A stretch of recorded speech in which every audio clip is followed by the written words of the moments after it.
Vostochny Cosmodrome, Russia's primary spaceport. This was the venue for a bilateral discussion between Vladimir Putin and Kim Jong-un. The leaders of Russia and North Korea held a 5-hour-long summit on potential space technology and military cooperation. This venue was the primary focus of the bilateral discussion, since the supreme leader of North Korea took 2 days to reach to this spot. Kim Jong-un took 20 hours to reach Vladivostok from Pyongyang. On top of it, Putin made Kim travel for another 19 hours to reach the Russian Space Center. Almost 40 hours. 2 days of travel. Why did Putin make Kim travel this long? What's so special about the Russian Space Center? And what did Kim have to gain from this venue?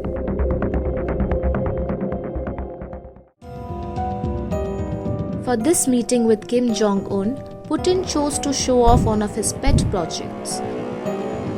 A modern cosmodrome he had built in the remote forests of eastern Russia to demonstrate his great aspirations in the space exploration programs.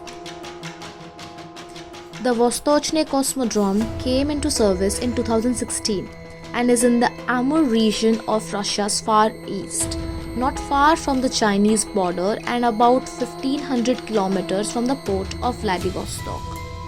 Since then, the Cosmodrome has hosted nearly a dozen launches, most of them successful, and served as an important propaganda tool for the Kremlin to boast of its space programs.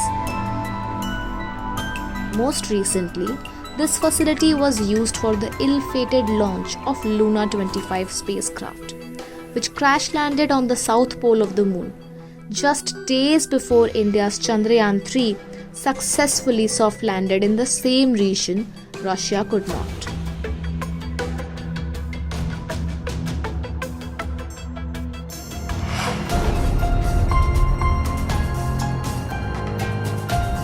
Putin had ordered the construction of the spaceport to reduce the reliance on Baikonur Cosmodrome in Kazakhstan, which gained independence after the collapse of the Soviet Union in 1991. Since the Soviet Union, the Kremlin had used its space program as a tool to demonstrate its technological and industrial prowess. During the Cold War, it at times led the space race with the launch of Sputnik and first human-made satellite in 1957.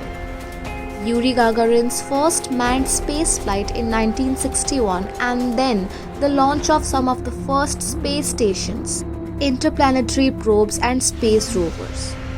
Meeting Kim, who was cast by Donald Trump as the Rocket Man in 2017 at the Vostochny, puts a spotlight on Western concerns about the development of North Korea's missile capabilities.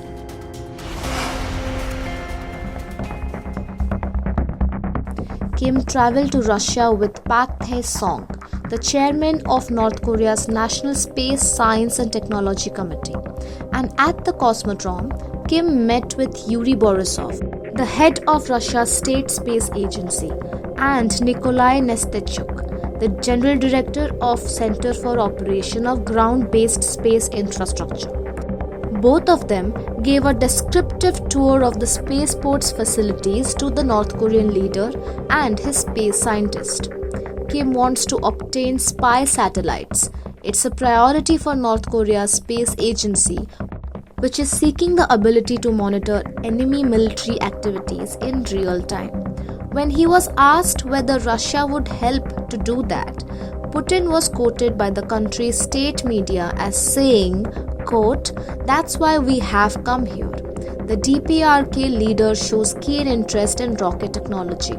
They are trying to develop space programs too," unquote. North Korea's latest Hwasong-18, the intercontinental ballistic missile, was one of the first to use solid rocket fuel. This has ignited debate over possible Russian links to the nuclear-armed state's dramatic missile development. Putin and Kim last met in 2019 for a summit in the far eastern Russian city of Vladivostok. The meeting was dominated by an effort by the Russian leader to encourage Pyongyang to give up its nuclear arsenal. Just 2 months after nuclear talks between Kim and President Donald Trump had failed.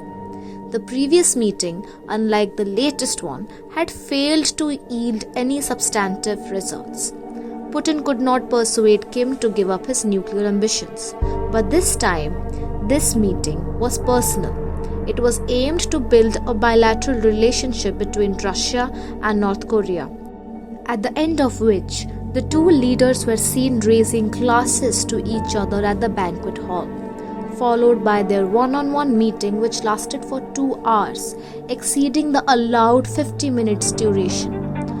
Only time will tell the far-reaching implications of this budding relationship. A Times Online report.